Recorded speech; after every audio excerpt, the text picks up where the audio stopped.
It's Sunday. It's Sunday and it's time for the All Effing Wrestling Show. We got nothing left to do but hit that opening scene. Here we go. I got my mic turned on and I'm ready to go. It's time for the All Effing Wrestling Show.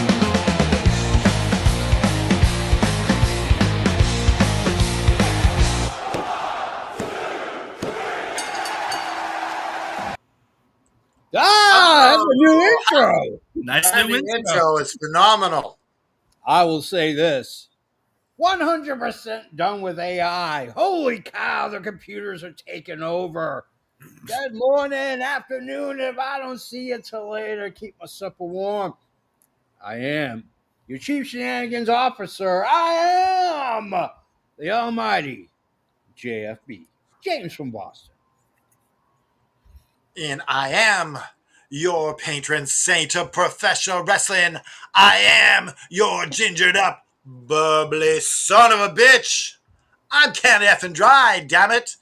And for those watching, if you can see me, I can't see myself. So I'm on a wing and a prayer here. I'm going to try and see what's going on the YouTube network and see if everything's running smooth because on this app, it says my microphone is off. I can definitely hear you. So I can hear you. you. I know, but are the people on the other side hearing me? That's the question. Oh, they are. They are. And of course, y'all know it's me. It's me. It's the EVP. And like our new music says, I'm ready to go, baby. I love how AI just can't pronounce words right.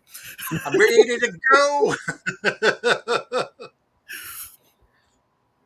Yeah. So, welcome to the AFW Network. We got a new intro for everything. But, nonetheless, we are here. It's a beautiful Sunday. I just learned that English actor Terrence Stamp just passed away today. For those who don't know, he played Zod in the original Superman and Superman 2 movies. So, Halo's he's a great actor, amazing actor. He's been in a boatload of stuff. But there's one movie, it's Steven Soderbergh's The Limey, and it is an absolutely amazing show. So Halo's up for Terrence Stamp. You are and will always be the first Zod of the DC Comics movies. So, how y'all doing today? I'm doing great. Good. Have we? Who watched AAA? I did not watch, but I saw highlights and I was reading up on results.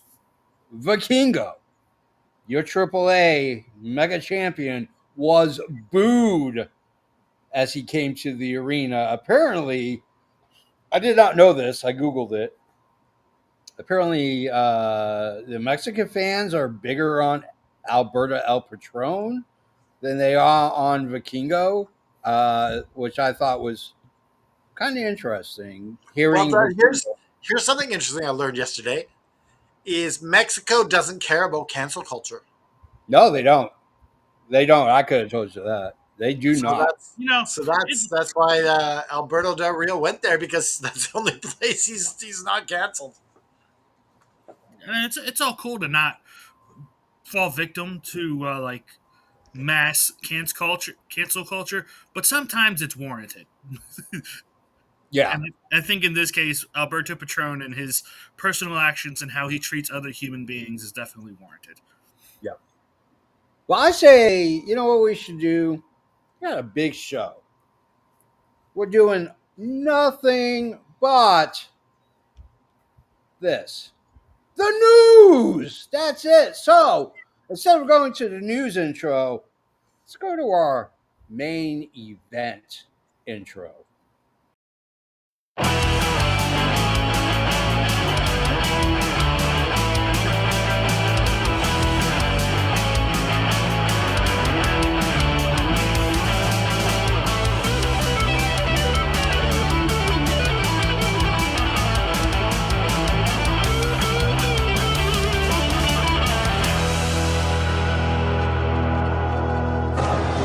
Ladies and gentlemen, this is the main event of the evening. Woo! We got an intro for the main event. Yeah, we got the new intro in the beginning. Hell yeah. We got a new news intro. We got a new Bruce main event. Buffer in the house. We got Bruce Buffer in the house. A Bruce Buffer sound alike guy. It's not Bruce Buffer. And it's not, what's his brother's name? I don't remember. They're with the guy who used to do the boxing. It's Michael Buffer. Michael Buffer, that's He it. was also in WCW. He would do the main events. Yeah, for Michael Buffer was the original guy, and then Bruce kind of took over. Do you know that Michael Buffer, for our Let's Get Ready to Rumble, gets paid $1.5 million every time that guy says that line? No, you know what? That's a sweet deal. I can't be mad at him. Now, does Bruce say the same line or no? Yes. The He line is- is, let's get ready to rumble. Well, to be fair, but it's a little different. Like they say it a little. I mean, it's the same line, but they definitely put their own. Now Bruce doesn't make the same amount, does he? Probably not, Probably not. No. because he works for the UFC, and UFC doesn't pay their talent. So. I want to talk about that UFC fight last night, just briefly. I didn't see it, so I didn't watch it. I don't watch Okay, it. so I watched the UFC instead of the AAA, and the main event was just I forget their names, but the challenger. Duplessis was the champion. I know that. Yes, and Duplessis had no answer for the wrestling of the challenger. That's what makes MMA so great.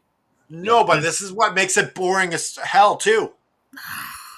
No, you guys. I mean, okay, once the challenger was taking down the champion, was he doing anything besides laying on him? That's all. Oh, okay, well then, yeah, that I get that. So this is what I'm saying. I would like UFC to impose a new rule where once you take someone down after a minute, That they do have. they should make him get up. It's referee's discretion as to. No, but I'm saying, No. Listen, no, there is that rule. I know what you're saying, but I'm opposing a brand new rule to make it more entertaining for the fans. No, because I prefer a guy getting his brains bashed in when someone's on top pounding him. Why? Yeah, if he's pounding them, sure. It's because he's That's getting what I'm some. saying. But if you're just wrestling, but if they're just there, the referee has the discretion to stand them back up. It's a referee thing. It's not a. It's just no. But I'm saying they should make it mandatory. After a minute, make him stand up and keep going. You know what's going to happen after that minute, right? He's just going to take him down again. I know, but at least he's got a shot at knocking him out. Yeah. I got a new one. Enclose the entire cage. No kick. And at halfway through the first round, a trap door opens and out pops up a crazy guy with a chainsaw chasing everybody around trying to kill him. Oh, God. I'm just saying. Now, I will say... You watched a little bit too much Saw, JFB. I forget who it was, but it's a current UFC star, and he's like, there shouldn't be rounds. It should just be 25 minutes straight through to see who has the best stamina and really just best fighter wins. I'm okay with that. Did you guys, do you remember the 90s when there was no weight limits in the UFC? Yeah. I remember as you could also punch people in the balls and it was okay. I remember as a kid, I was over at my uncle's house, and it was this massive, like 400-pound guy laying on someone like the size of like Tiffany. And this guy just took his elbow and just smashed him in the head until the referee stopped it. I was like, someone's gonna die of this. Yeah, it was pretty lawless back in the early days. Yeah, especially with the Gracies. Royce Gracie, that man wouldn't let go. I remember him breaking someone's arm because he just wouldn't let go of the hold. So, JP, what do we got on the news? All right. I don't want to start with the big news, so we're gonna start. We're gonna leave that for the Work very our way up. yeah. The G1 climax ended today, Yes. and the winner of the G1 climax 35 is an AEW star, otherwise known as the Alpha, Konosuke Takeshita. He will be going to Wrestle Kingdom.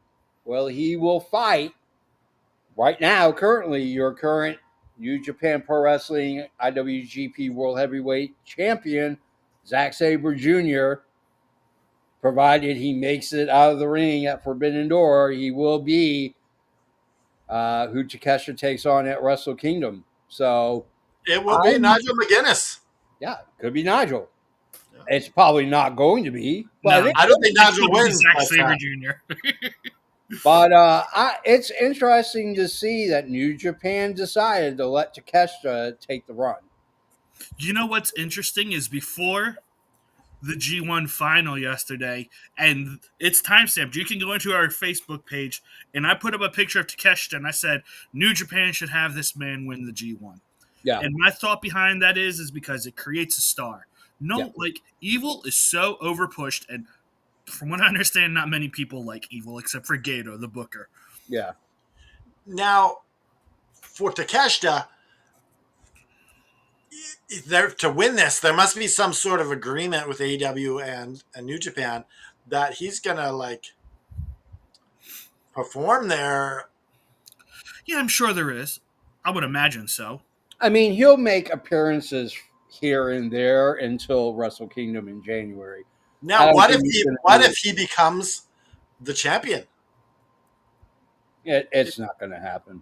Well, depending, like they could have made a deal that he'll be there for a certain amount of time. I mean, Yeah, but here's the thing: you have Takeshita winning the G1 Climax, which is a huge accomplishment. I mean, it's an incredibly huge to win that tournament because this is a month-long tournament. This isn't something that happens over a couple weeks. This is an entire month of the G1 Climax. So to get him on there showcases two things: the popularity of Takeshita, but the inferiority of New Japan Pro Wrestling. It's not where it was 5-10 years ago. Not even close. yeah, it's not. Now, can I make a proposal though? I want you guys to picture this, right? Yeah. The Don Callis family already has the TNT champion, already has the Unified champion. Hechicero could win the ROH world title. Imagine if all three of those guys are champions and then Takeshita comes back with the IWGP title. Imagine all four of those champions standing in the ring just flanking Don Callis. I think Or what about this? Okada loses to Swerve, and he's the only one without gold now. They've been teasing Takeshita and Okada. Could Takeshita turn face? No. They- Not going to How are you gonna have this? Ultimately, no way is New Japan going to let their belt go on a guy who can't commit to being a full-time wrestler in New Japan. No. Regardless. My thing has nothing to do with New Japan. No, I know, but I'm just saying. But I'm saying, could we have Takeshita turn face and oppose Okada and the Don Callis family? I mean, It's it's possible. professional wrestling. Anything is possible, but I don't see Takeshita. Like, how else would they? Because they've been teasing tension between the two, so they don't do that for nothing. Something's got to give.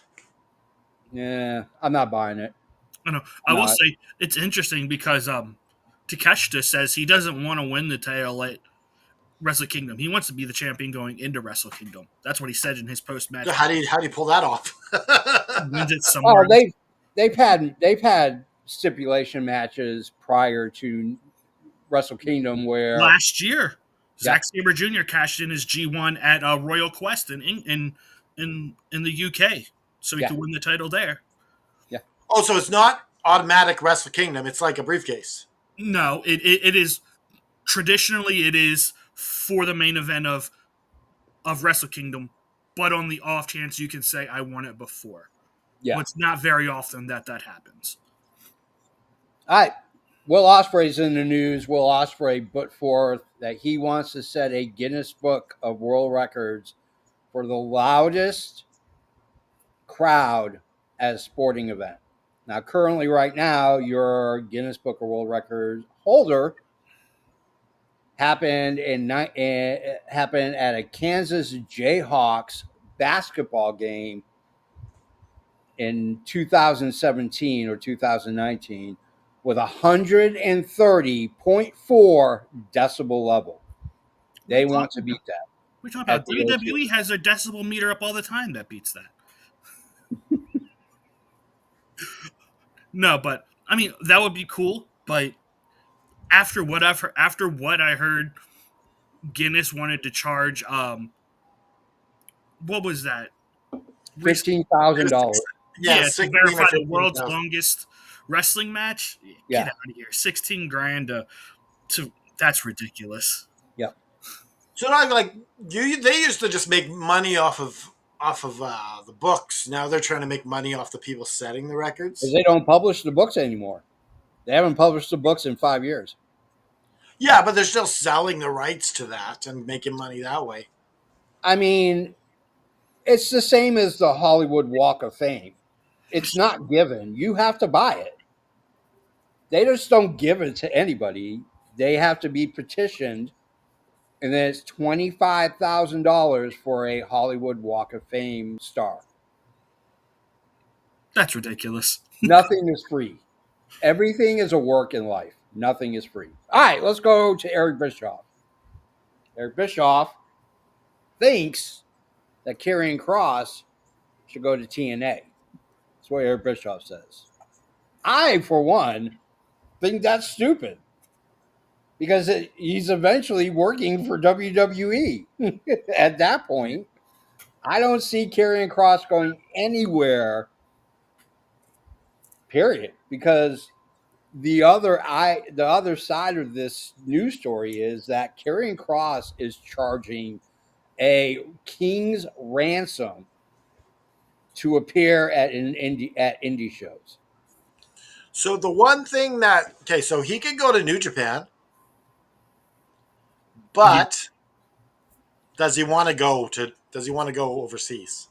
The one thing I think preventing him from going to AEW is his wife has had some issues with Don Callis and kind of some sexual sort of overtones casted by Don Callis.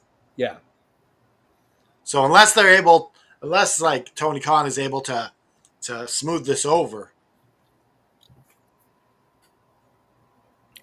Yeah, I don't know. I ultimately I think he's going to end up back in WWE. So they offered him a contract, and I guess they lowballed him. Yeah. Oh, yeah.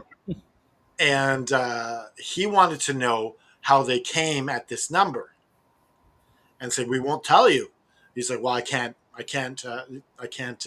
sign the contract unless you tell me." And then they took the offer off the table. Well, I mean, they gave him like 24 hours to mull over the idea, the contract. That's kind of not a lot of time. He might as well just take it. And his wife was not offered any money either. Yeah.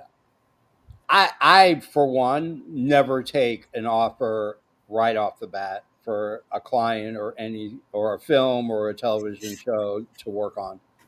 I always tell them 48 hours is what I need to mull it over. Because you got to look at it as what you're being paid versus the amount of work you have to do. And if it doesn't balance, you don't take it. JP, did you hear what Teddy Long said about Karrion Kross? No, what did he say? And to me, this reeks of a company man looking to get special appearances and whatnot. He said that, plain and simple, Karrion Kross is not someone who's going to make you money. No, Oh, you agree with them? I agree with him 100%. I don't Well, get me here's the wrong. thing. I But love. here's the thing. But here's the thing. He was the top selling merch guy. That's making money. Fans chanting his name. That's money. That means he's over. Yeah, And you but judge the here's picture. the thing. Merchandise sales is speculation. WWE has never ever revealed who is selling the most merch at any given time.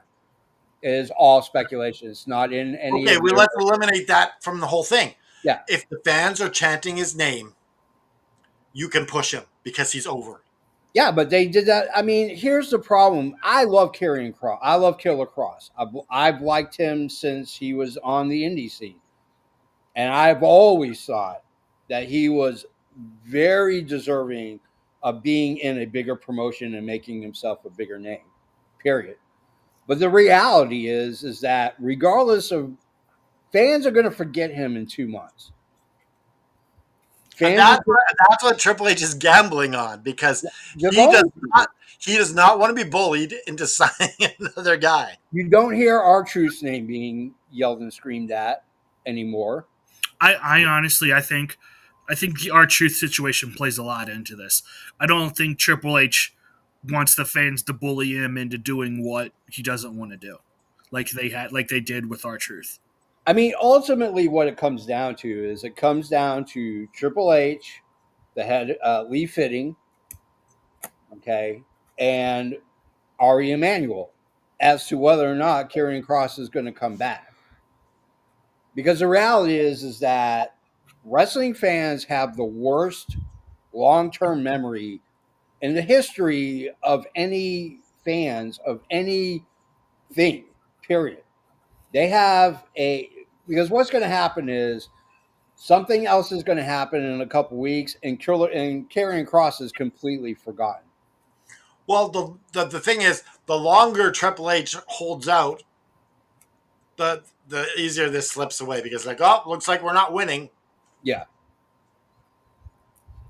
Let's But go what do to you think? I want to know Joe's thoughts on Teddy Long. What Teddy Long said. I I honestly don't care. To me, he's a nobody. He's not in the company, or is he in the company? I don't know. But he has no power. He has no say. I think he's just trying to stay relevant, personally. And I and agree. also you want to side with the company if you want to get booked for special events and stuff. This Yeah. is true. Yeah.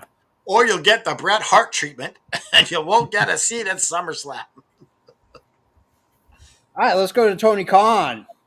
Tony Khan was on a podcast and was rapid fired with a bunch of questions. Two that stood out was the greatest heel turn that his favorite heel turn of all time, and if he could sign any one wrestler in his prime to AEW, who would it be? So the first question, the answer was his greatest heel turn in his own memory was Flair turning on Sting at Halloween Havoc in '95.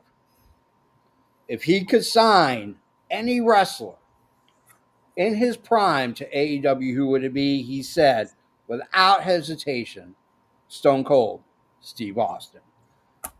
I mean, I know of a lot of heel turns. I would not put the Flair heel turn on Sting in '95 in even my top 50. I think because it's happened so many times. A Flair turned on Sting. Thank you. It's expected. It's not shocking. Yeah. Okay, so let's just for fun, JP and EB Joe, what is your favorite heel turn? I think, in all honesty, my favorite heel turn is the double turn at WrestleMania 13. Brett going bad, going heel, and Stone Cold not having the opportunity to become a face because he passed out. To me, That is mine as well. That's what I was gonna say. it's one of the greatest turns of all time. And EB Joe. I don't know, but honestly, like the first heel turn that came to mind outside of the obvious Hogan's and Cena's, one that I really liked was Batista turning on Rey Mysterio. He just looks Oh, at him and is like, "You're supposed to be my friend, and I'm going to knock your head off," and just completely decimates him. Because we saw it's a different side of Batista that we hadn't seen in a very long time, yeah. and it was And just JP, sorry, no. Go ahead, you're good. JP, and who would you sign to AEW rather than Stone Cold? In their prime, I mean, here's the thing. Stone Cold Steve Austin is a great pick. But Stone Cold Steve Austin was a gimmick. He really, I mean, if I'm going to sign any wrestler in their prime, specifically for AEW, which is a wrestling promotion that occasionally does sports entertainment, I'm going to go ahead and say Bruiser Brody. Oh, I really? would love to have seen Bruiser Brody in his prime, not in America, in Japan, where this guy ruled with an iron fist. I would pick him as I would sign him in a heartbeat. And Joe, who you signing? For this current scene of AEW, a wrestler in their prime, AJ Styles. Oh, that's hot. And I'm going with the obvious Canada Dry post. I'm signing Bret the Hitman Hart. All right, let's go to. So Cody was asked on a podcast what his thoughts were about Unreal, because this has been a really touchy subject for a lot of people in the business. Cody said that showing Unreal allows the fans to be surprised even more. That's bullshit. That is bullshit. That's like, seriously, this is like going to a magic show. But what's his point though? Like I don't understand. Like, can you? He thinks that having a show like Unreal, which peels back the curtain on professional wrestling and shows you kind of like how things are planned out, how they workshop from one WrestleMania to another, and as you get closer, how things have to change, storylines have to change because injuries or whatever. To me, it's no different than going to a magic show and for an hour or an hour and a half, the magician decides to show you each trick and how it's done. And I know this because I've been to a magic show where the magician, I don't know, I don't remember his name, and I don't know why, but this guy must have had He's the trying to be worst, original. he had the worst day of his life because he told everybody, F this, I'm going to show you how every trick is done. And for an hour straight, every magic trick that he did, he told you how it was done. Oh man, People got up and walked out. guys, They were so pissed. I have So a great idea. We here at AFW should create a show called Exposing the Business. yes. Now, what is the difference between the AEW show that they had versus Unreal? Is there I any think difference? I think the problem with the AEW show was that it really didn't show you the in and out and the workings and like the general coming up with the creative side of Well, they professional did have like Tay Conte going to the Bucks, saying she should be the I the, feel the honestly, Ring of Honor Women's Champion. I feel like AEW show tried to more humanize the talent than what Unreal is doing. Yeah. Well, I feel Unreal is like the basically showing Unreal you show is more about glorifying Triple H, Yeah, you're probably right on that one. where the AEW show was more about um, the conflict between talents. yeah. I mean, I mean, either way, neither one of them should exist. I think it's bad for the business. yeah, I like the idea of Unreal because And again, the same with the AEW show. It's very overproduced. They are not telling you everything that goes on in the business. They don't. Oh yeah, they're cutting out some of the stuff for Yeah, sure. they're doing it to make themselves look good and to give you an emotional connection to the wrestlers, to the talent. That's essentially what this show and Unreal is about. They're just doing it in a very different way than AEW did. But ultimately, what they're trying to do is they're trying to get you to have an emotional connection to the promotion and the talent that is part of that promotion. That's essentially what they're trying to do. They're just trying to make you connect with them. So I got a couple of Drew McIntyre stories. Drew McIntyre was on a podcast and he was asked several questions. One of them was Logan Paul.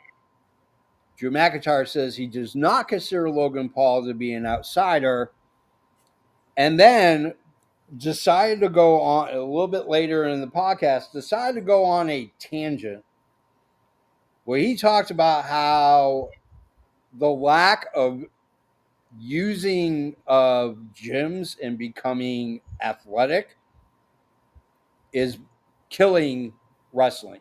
That all these guys and girls are out of shape and that they need to look more athletic. Then they need to hit the gym. Drew McIntyre, ladies and gentlemen. We really Honestly, we really want to have this conversation on this channel. I mean, I'm going to just say this. In terms of Logan Paul is an outsider. Logan Paul has no connection through family to professional wrestling. Really is not like he's not like other wrestlers where they've known since they were 5, 6 years old that they wanted to become a professional wrestler and then worked their way to achieving that goal. Okay, devil's advocate, JP. At one point, The Miz was considered an outsider. You're absolutely 100% correct. At what point in Paul's career is that not labeled to him anymore? Because like he's been with the company for how long now? 3, 4 years? 3 years. Yeah. So at what point is he a professional wrestler? He is a pro wrestler. I'm not going to say he's not, but the reality is that he didn't go through wrestling school. He didn't cut his chops on the indie scene. Like he didn't do any of this stuff. WWE hired him because of who he is, and they hired him because of his followers. The guy's got 30 million plus followers on all his social media accounts and brands. That's huge. And that's the reason why WWE went after him. He's athletic. He is an athlete. I'm not going to take that away from him. He is an outsider. He is a guy who signed with WWE and is wrestling at a very high level. But the reality is he's not there every week. Period. And he didn't cut his chops. Like Drew McIntyre at least came up through the ranks. You know, Hulk Hogan came up through the ranks. Ric Flair came up through the ranks. These guys paid their dues. Chris Jericho. I mean, all you need to do is read his first book and realize that his first wrestling match was in front of 25 people. Now, I'm not taking away anything from guys who are, they're not fat or out of shape, Yeah. but they're not muscle bound. You don't have to be muscle bound. Yeah. I have a question. Was this interview in character or was this him being real? This is him being real. Like I think you definitely shouldn't be out of shape if you're a professional wrestler. The presentation is something. Like your character needs to look good. I think there's a room for the heavy guy, Yeah. but other than that, I think you can't be scrawny, Yeah. and like I think there's room for like a veteran who's kind of like on his way out. to not be like perfect anymore. Yeah. I agree. What I do you have a think, question. Joe? I don't know.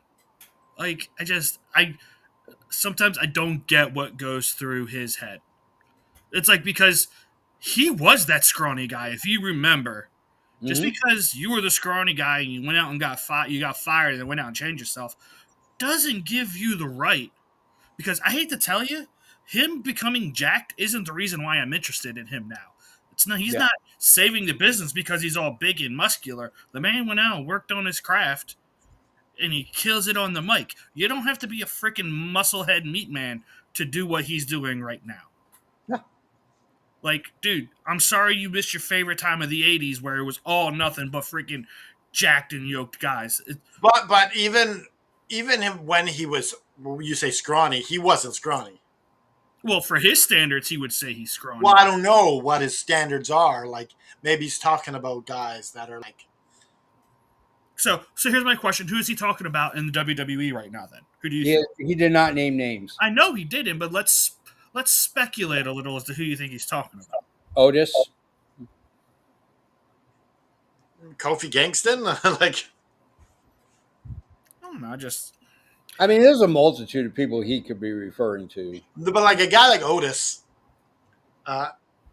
like he actually works out. He's actually not that fat. He's Yeah. He's just a big. thick guy. Yeah. Yeah. All right, let's go to a couple of quick things. Eddie Kingston is in the news. He is not technically medically cleared for competition, but according to him, he is ready to go. So obviously, there's a difference between where he thinks he is physically and where AEW thinks he is physically. So, but technically, right now, he is not clear to wrestle, but he is ready to go. I, for one, can't wait. I like Eddie Kingston. I've always liked him. He's just a normal, everyday guy who just happens to be a professional wrestler. So, I don't mind Eddie Kingston, but he doesn't need a championship. yeah.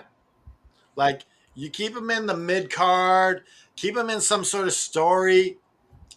He doesn't need a belt though. Yeah. As long as you keep him without a championship, or like even give him a tag belt or something like that. Yeah. I don't mind. But Look, I'm glad he's healthy. I don't ever need to see him on TV ever again. Tony Atlas is in the news. Tony Atlas was at the Limitless Pro Wrestling promotion where he got into the middle of the ring and tried to give Hulk Hogan a eulogy and was booed out of the ring and left. Oh God! I was like, what did he do this time? Tony Atlas. well, let's just say the limitless crowd are not Hulkamaniacs. No, not at all. So, who watched Emergence, TNA's Emergence pay-per-view? Well, I don't even know how to watch their pay-per-views, to be honest with you. we have an official retirement. Sammy Callahan lost to Mike Santana. Callahan left his boots in the middle of the ring and walked out. Sammy Callahan is now officially 100% retired. Good Lord. So he's had some medical issues, is my understanding. Yes. He just can't overcome. You can tell his physical appearance is not what it used to be. He looks like he's having issues. And he's out of shape. Well, Yeah. probably because of all the medical issues. Yeah, it's one of those things where So it sucks that he's injured, but there's something to be said about being able to go out on your own terms. Yeah. but he's not going out on his own terms. I mean, he still got to have. It's not like he got injured in a match and he never got to come back. He still got to do a little bit. He got to tell a little bit of a story. Yeah. You know. Yeah, I guess somewhat on his own terms. Yeah. So, But I always thought he would be coming to AEW to be with Mox. Yeah. I always thought it would happen. I did too. But the reality is that a lot of the reasons why Sammy Callahan is not wrestling as good now as he was years ago is because of his shit in CZW. I mean, you can say what you want, but death matches and extreme matches take a toll on your body when you're being put through walls. and Yeah. boards and flaming tables and all that other bullshit that you watch on CCW. It takes a toll on your body. Hey, So, Sammy Callahan was one of the unlucky ones. real quick, do you have Logan Paul's brother? I'm drawing a blank. Oh, Jake Paul? Do you have Jake Paul in your news? No. Okay, can we talk about this real quick? He Sure. put out this quote saying he doesn't that people don't understand the difference between him, a boxer, and someone like Brock Lesnar, who's an entertainer, saying he could take Brock Lesnar in a fight. Like a street fight? I think so. Yeah, he said a street fight. I wonder if this has something to do with what's his name? Matt Riddle also said this about he could take Roman Reigns and Brock Lesnar in a street fight. Well, let's be honest here. First of all, Jake Paul is a boxer. I use that term loosely. Yeah. But what's his face has actual MMA training. Do I think he could take Brock? Absolutely not. Not in a million years. Roman, maybe. I don't know if Roman has any training. But when it comes to But they're also different weight classes, so that's yeah, I mean, but in the street there's no weight. yeah. There's no weight classes in the street. But there's in a street fight, Jake Paul would get demolished by Brock Lesnar. Jake Paul probably has one punch to throw before he's on the ground. The reality is that if you look at the people that Jake Paul has fought in the ring as a boxer, they are over the hill, long in the tooth, way past their prime. Well, that should be changed. The one person he did fight, he lost to. That was somewhat. And now that he's actually ranked, he doesn't get the benefit of fighting over the hill, retired, past their prime. Who did they lose to? Oh, God. Someone from England. I forget who it was. I'll look it up real quick. I love how they didn't say anything about it. Let's bury the news. Well, let's go to speaking of Roman Reigns. Jay Cargill was asked about her current situation with fans and the criticism that she's receiving from fans. And she proceeded to equate herself to the plight that Roman Reigns had when he was being forced down everybody's throats. Here's the difference, Jade. Roman Reigns is a wrestler. And it was a really good wrestler. Still is a great wrestler. Jade Cargill, you're not a good wrestler. You are a statuesque, beautiful female that can't wrestle. but she does have a point. You gotta ignore that and just do your job. And like she can't be paying attention to all that stuff. And the fact she's able to shut it out and use Roman Reigns' situation to her and compare her, if it helps her to block that shit out, Yeah. use it. What do you think, Joe? First off, Jake Paul lost to Tommy Fury. Okay. Oh yeah. That. Yeah. And then I don't know because I've been on record. I haven't liked her since AEW. I don't think she's a great wrestler. I think it's kind of laughable to compare herself to Roman Reigns. I agree. No, but like, don't you agree that if she's got to tune that shit out, then to use? I mean, look, you can tune it out, but to sit there and compare your current situation to Roman Reigns, it's not. To me, it's not the same. I concur. So, I'm going to pose a question. You guys give me an answer. WWE is shopping their library. Where do you think it's going to go? Canada Dry. Now we're talking their U.S. library. Yes. Well, That's their something. library for the United States. Yes. Yes. Where do you think it's going? I don't know. I think maybe ESPN. Yeah. Maybe. Like it makes sense. Maybe Netflix. Yeah. What do you think, Joe? But I will tell you this. Yeah. Fans will be pissed off if it's another subscription service. That Oh they yeah, that It's going to already be. yeah. Where do you think it's going, Joe? I think ESPN with an asterisk. I think it all depends on how this pay-per-view rights deal goes. If ESPN sees a boost in subscriptions, I think it'll end up there. If it doesn't, maybe it goes back. Maybe it goes back to Peacock. Maybe See, I don't think or that maybe benefits them. Netflix. Maybe it's Netflix in preparation for everything 10 years down the road for everything to be on Netflix here in the States as well. Who knows? Yeah, I think like I don't think WWE will wait until the pay-per-views or whatever. They're going to be shopping it before then. They are We're gonna, currently shopping it, yeah, and we're right going to now find out. We're going to find out in the next month or two. your leading contender is YouTube.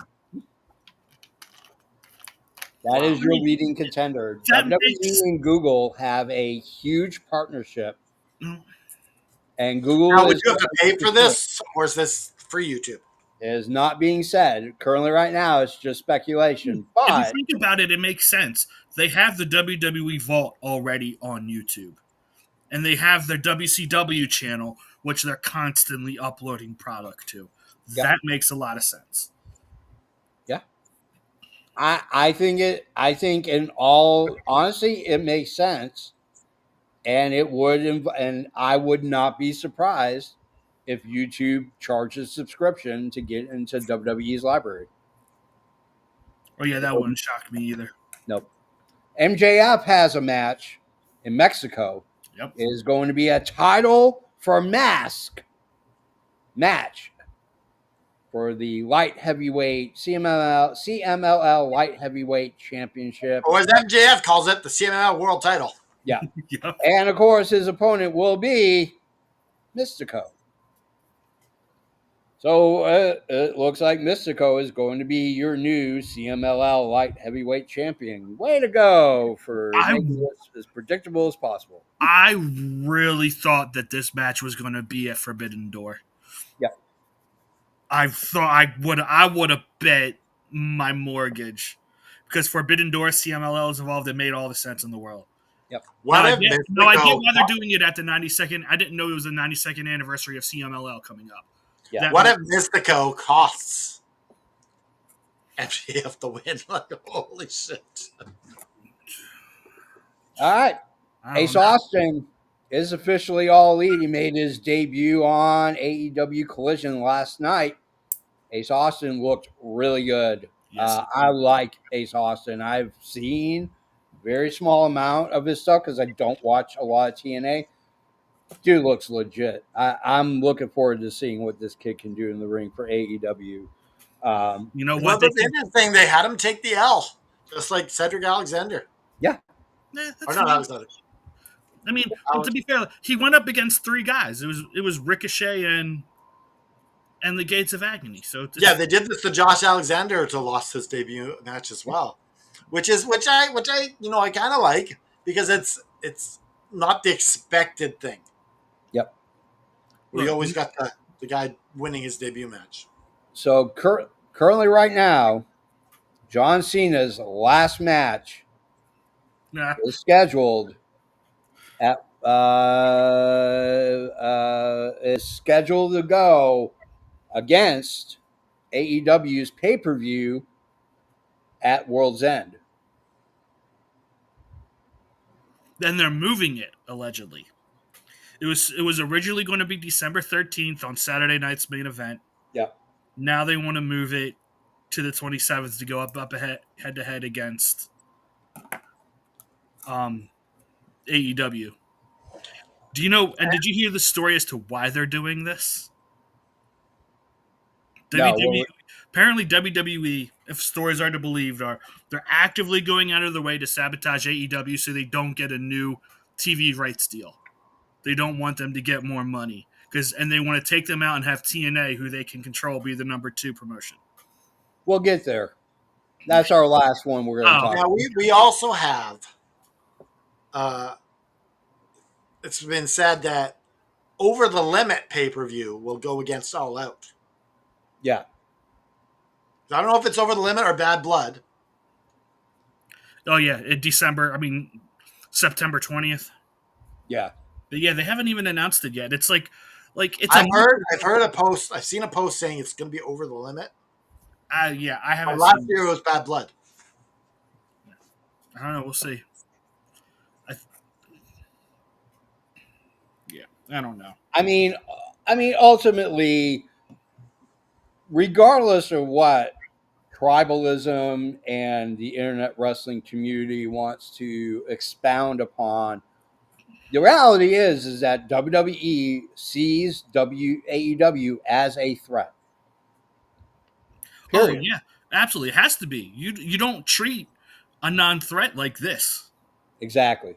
They never went this hard against TNA, ROH. No, they just ignored that TNA even existed. Yeah. Yeah. Even when TNA moved to Monday, they are just like whatever. Yeah. Ultimately, what it comes down to is AEW is a threat to WWE. That's all it is to it. It literally is about. It's literally about them being a threat.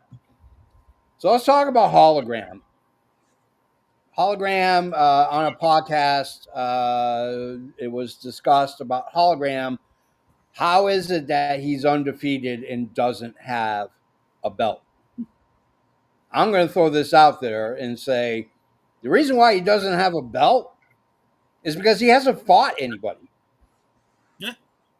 He has fought mediocre opponents to get his record and is probably one of the most least liked wrestlers in AEW currently right now because they have him on BS matches.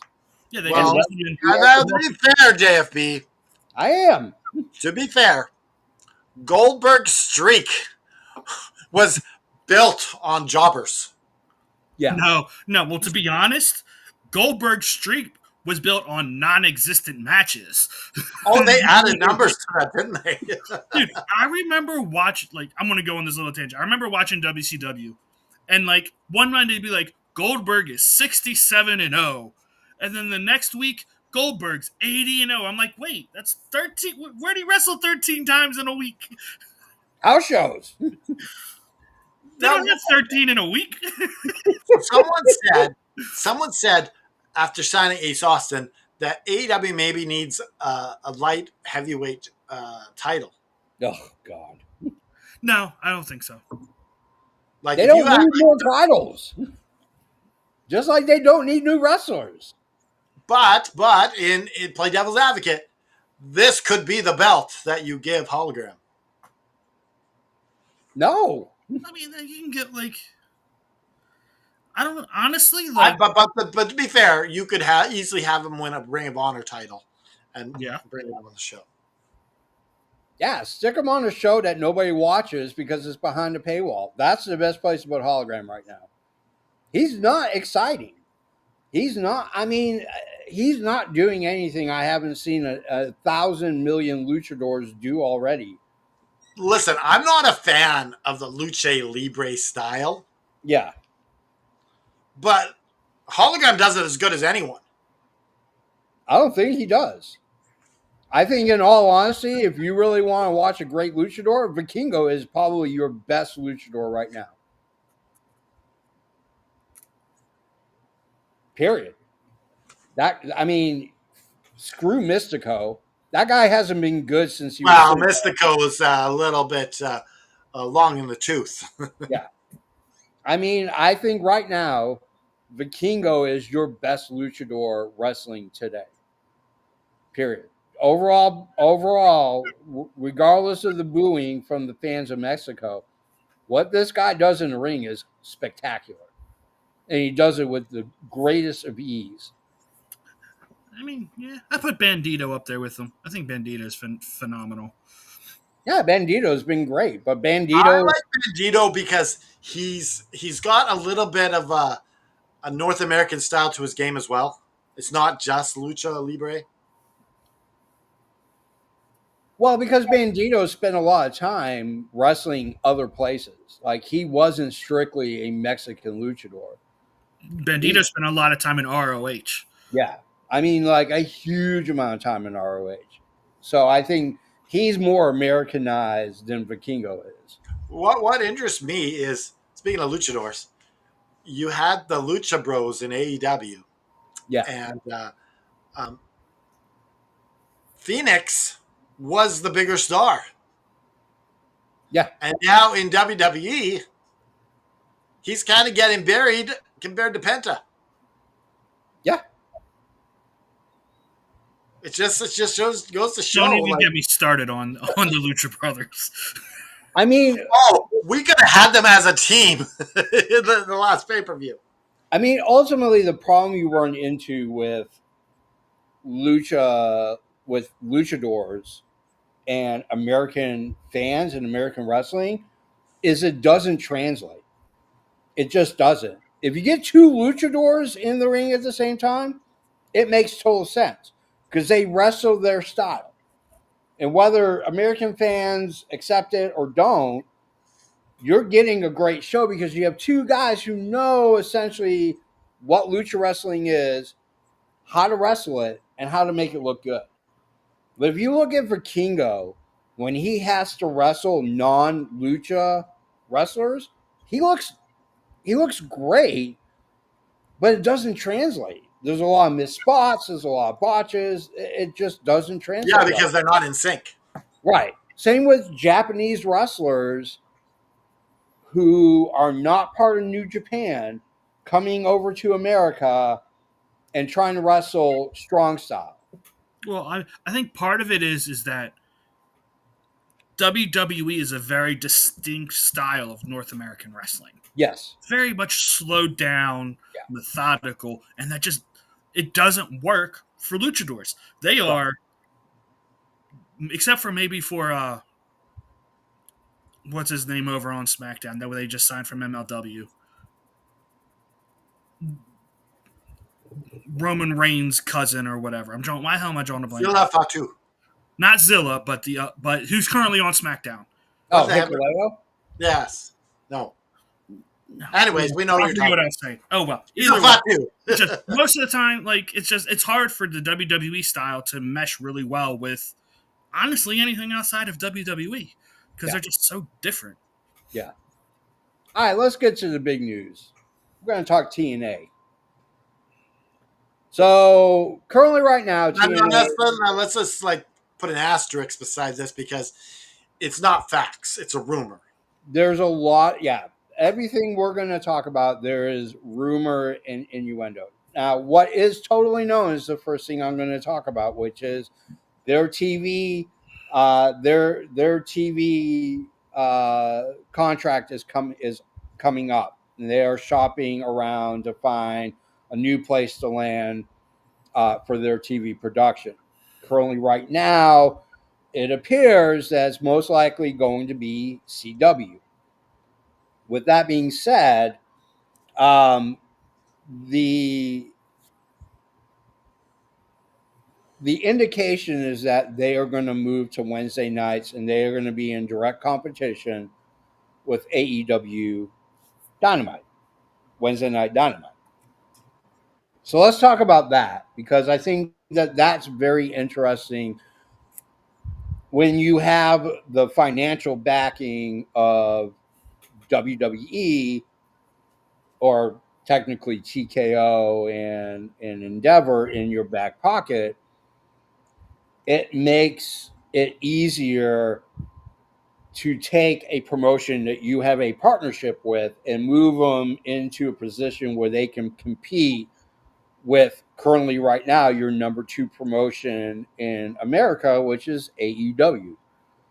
I what do you guys think about the possibility of TNA moving to CW and potentially competing against AEW Wednesday Night Dynamite?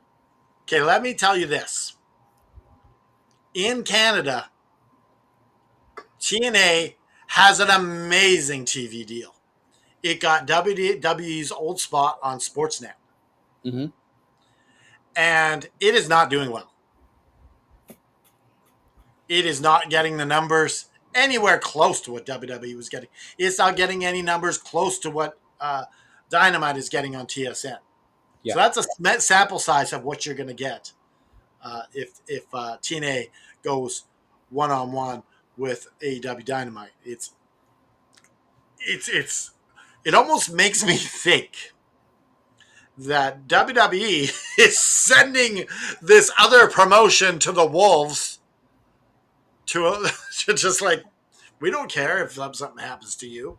No, they Well, don't. in reality, it's not WWE. It's your current ownership with TNA. No, but TNA. there's a nod, wink, wink. Help us get rid of AEW, Well, and we'll make we'll get to that as well. I mean, that's part of this news as well. But currently, right now, if it's factual that they're yeah, going currently against. right now, TNA is not owned by anybody other than Anthem.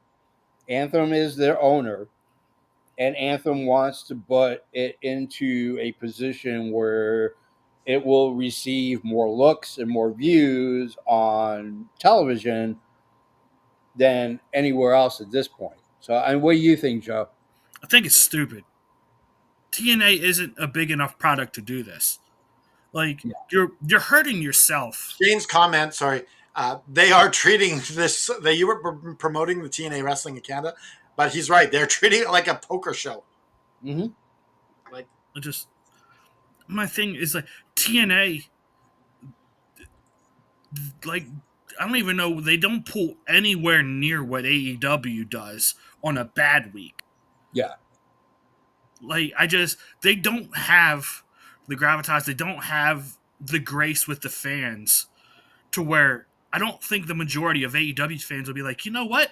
I'm just going to stop watching AEW. Let me go watch TNA instead. And I mean, even if you have the WWE name behind it, it's not really going to change your production value that much. And TNA for me is hard to watch. I don't find it entertaining. yeah. I mean, the issue at hand is TNA just doesn't have a good product. They don't have big names. Your world champion is not even in your promotion. Your women's world champion isn't in your promotion. Yeah. You essentially have an island with no king. Like there just isn't anybody on TNA roster that you can point to and say, "Hey, that's your Hangman Page, Osprey, Swerve. That's your Cody Rhodes, Roman Reigns guy." Like every promotion has the man, And you the know what? guy or the girl that runs that promotion. And TNA doesn't have jack shit And you right know now. what's weird? They had someone who could have done it. They had Moose as their X Division champion. Yeah, Moose could have been the guy, the de facto champ, if they really are dead set on keeping this TNA title on Trick Williams. If they get this new TV deal, you easily could have had Moose be the face of your company. yeah, or Santana. yeah. Mike Santana. Or Santana, but they didn't do either. Yeah.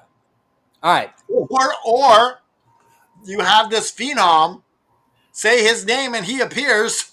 You could have put the belt on him, but you haven't. Yeah.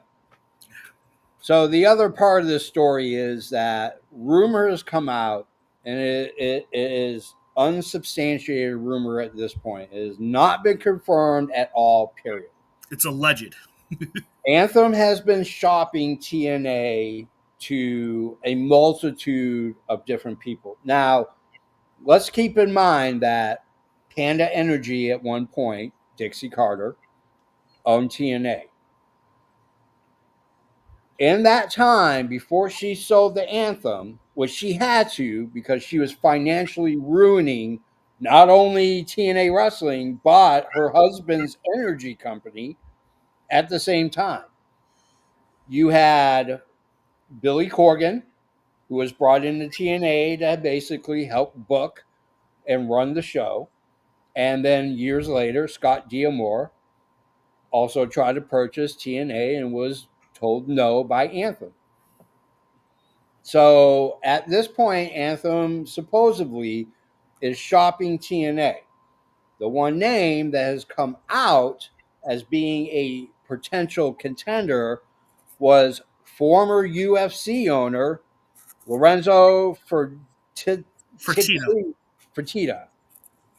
Um, this was reported not by any dirt sheet, but was actually reported by Sports Illustrated. So you know that there has to be some due diligence because Sports Illustrated is a legitimate company. Yeah, And they're not just going to willy nilly throw yeah, stuff they're out. not just going to put it out and say speculation TNA is Now, going to be so and so if wrestling. this former UFC owner, what's his name? Lorenzo Fertitta. If Lorenzo is is potentially interested, there's got to be some assurance that WWE is going to help. Or Well, that leads to this next part. WWE allegedly has rights of first refusal. That is my last. That is my last bit of Anyone news. who would want to buy TNA. So over the years, under Vince McMahon, WWE has had working relationships with other promotions. Part of that agreement and financially helping other promotions is that WWE writes it in their contracts that at any point, if the company goes up for sale, they have the right to refusal. They have an option in a certain time frame, a right to refusal to match any and all offers. So, if I was a billionaire and I decided I wanted to buy TNA for $250 million, WWE has the right, supposedly, to match that offer and prevent that sale from going to anywhere else. see, that confused me. Like, why would that? Why would like? Is this a handshake agreement? Like, where would this be signed on? Like, It's in the This is contract of their yeah, working this is a relationship. contract that oh, okay, WWE. this is part of the working relationship. Okay. Yeah. I mean, WWE's done this before. I think it was Progress. They did it Mhm. too. Yep. There Evolve. was There was another independent that was going to do it, but they're like, we don't want that wanted to work with WWE's, but like, we're not giving you the right to buy us. We don't want that. That was Rev Pro.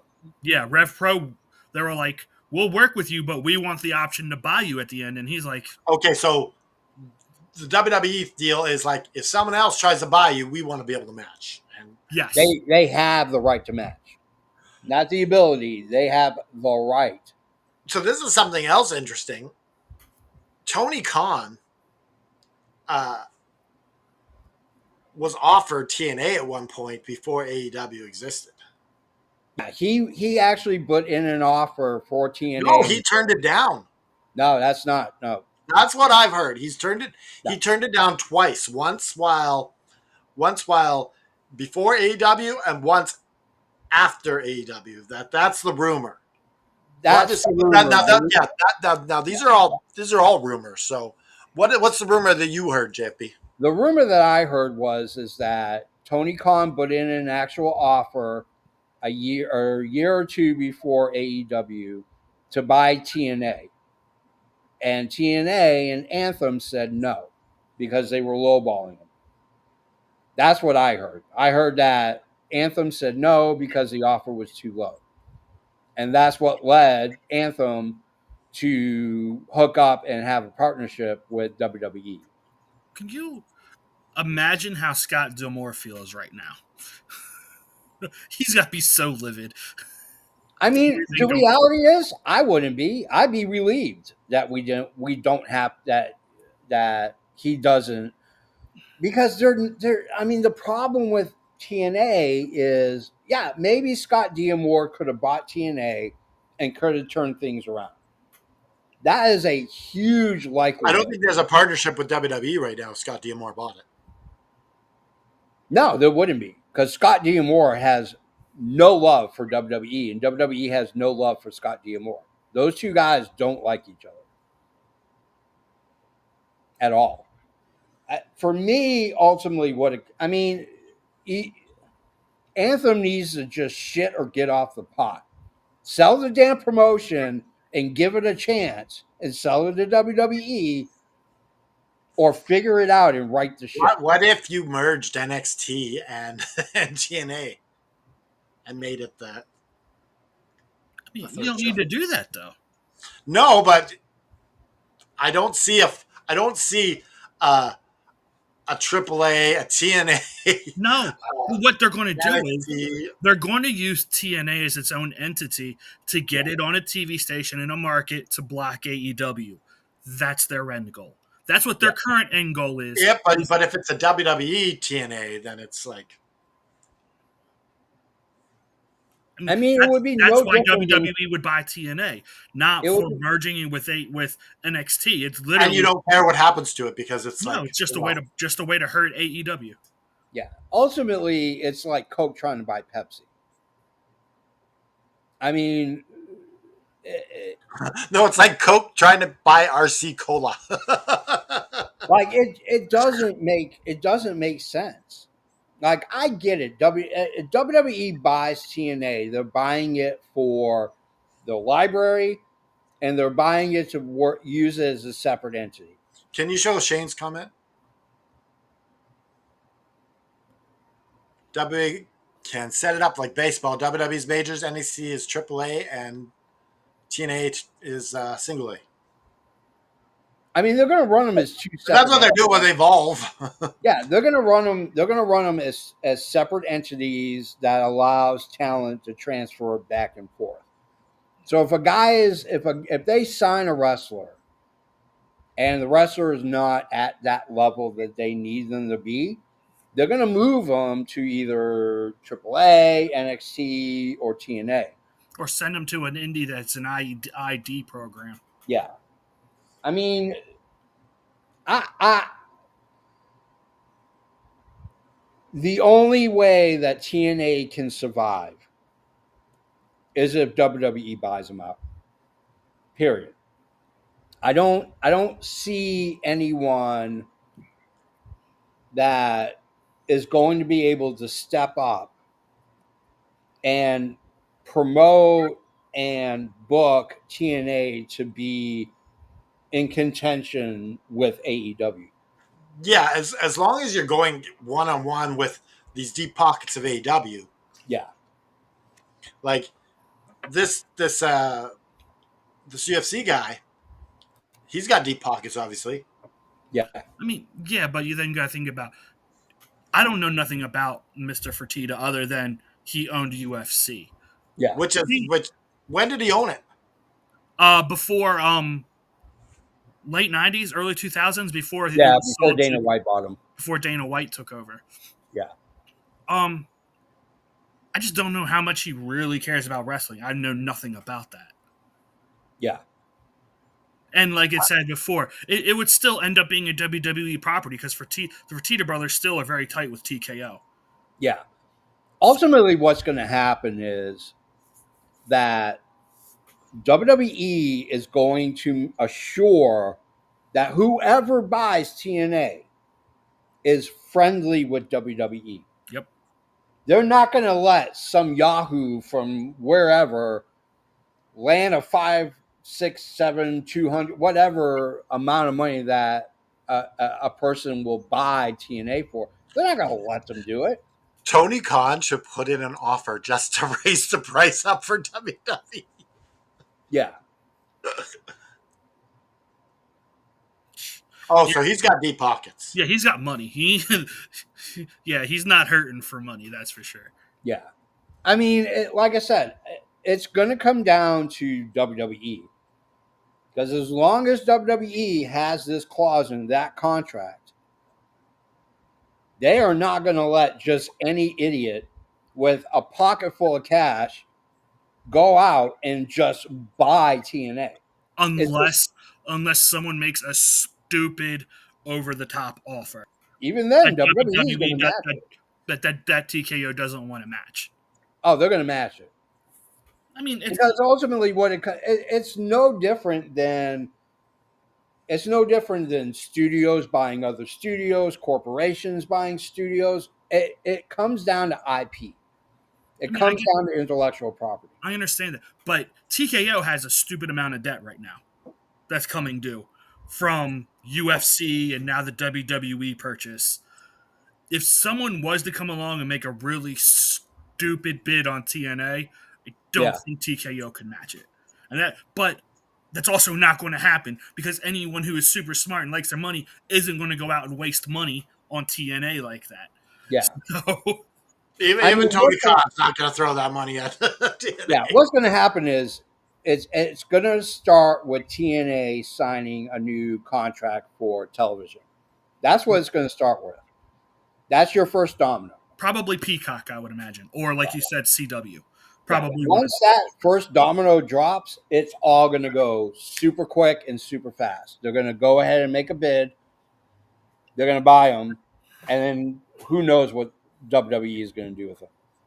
Know what they're gonna do? They're gonna mesh TNA with the professional bull riding. They're gonna put those two together. Well, they're in deep shit right now as it is. Yeah. PBR is getting ready to be class action lawsuited. Oh, is it? Why? Because they have a working relationship with ICE. Oh. Yeah. Ice, baby. Not that kind of ice.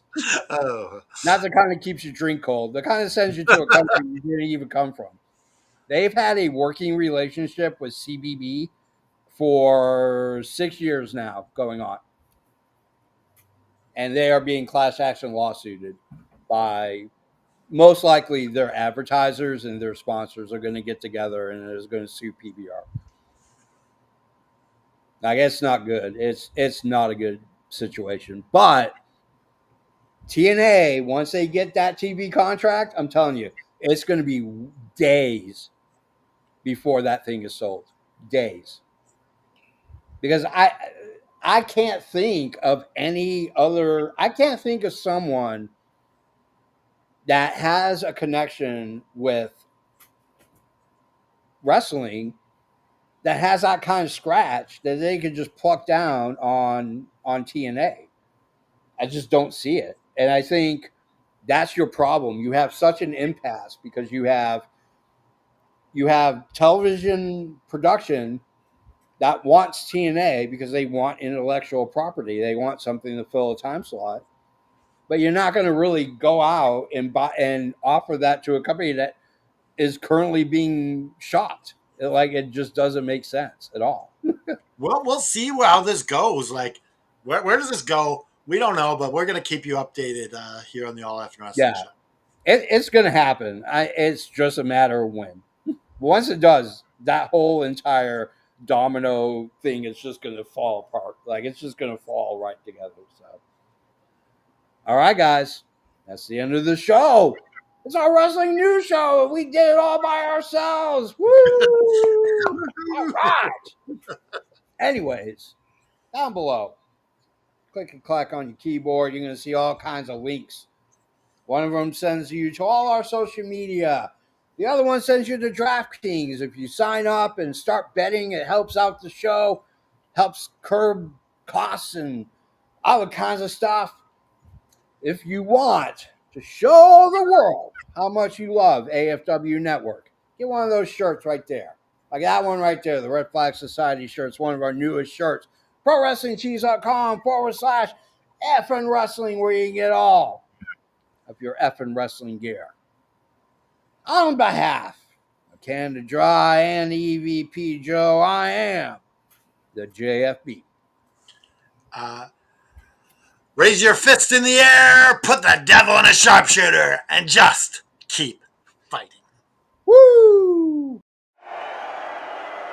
I got my mic turned on and I'm ready to go. It's time for the All Effing Wrestling Show.